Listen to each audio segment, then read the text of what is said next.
because of the way the changes were brought to the MACC. Now let me read you a World Bank report, very interesting, 2004 report, where they say, look, we know some of these countries set up these commissions just to shut the international community up, shut everybody up, so they can say, you see, we have a commission.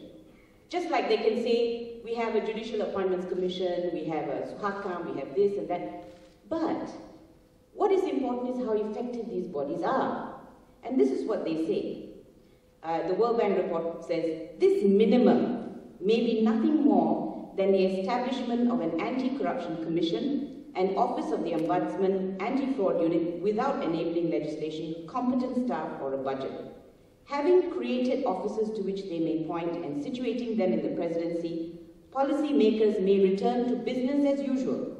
In the worst cases, the commissions, this is important, become tools to repress political rivals, and members of the opposition or previous governments become targets of investigation. The impact is to undermine political legitimacy further. Sounds familiar? Sounds familiar, sounds ever so familiar. What has the MACC been very busy doing in the last 1 year? Very busy. Very busy going after the opposition over cows and ridiculous things like that. They have gone after the speaker, the former speaker in the Perak crisis. They have gone after the politicians in Perak. There's a whole list more. Of course, they've also said, very recently they said, the private investigator Bala, oh yes, he's made a lot of allegations, but if they want us to investigate, we want a formal report. Since when? Since when? And have you noticed that every time they want to either intimidate or they don't want to investigate, they say, this is police as well as MACC, they say, no police report. We cannot do anything. That's not true.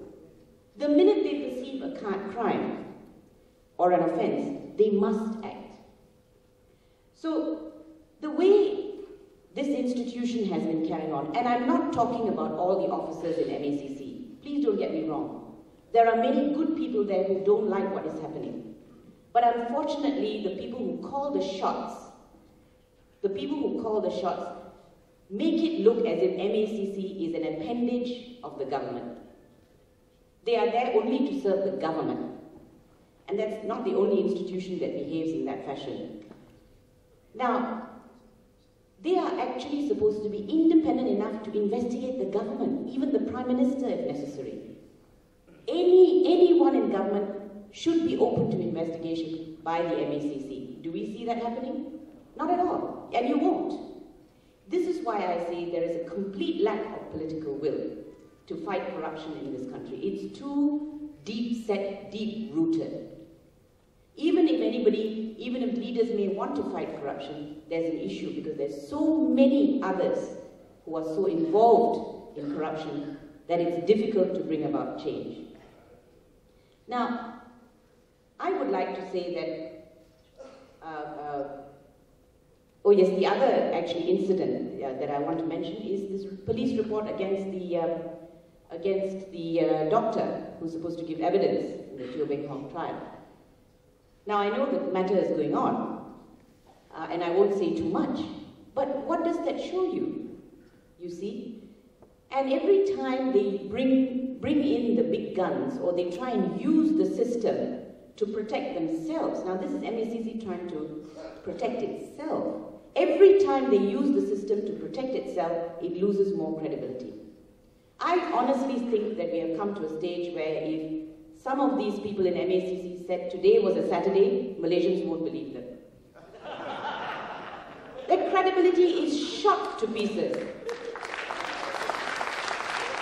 Dr. Ambiga, 1 more minute, please. 2 minutes? Okay. 2 minutes, I will wind up, okay?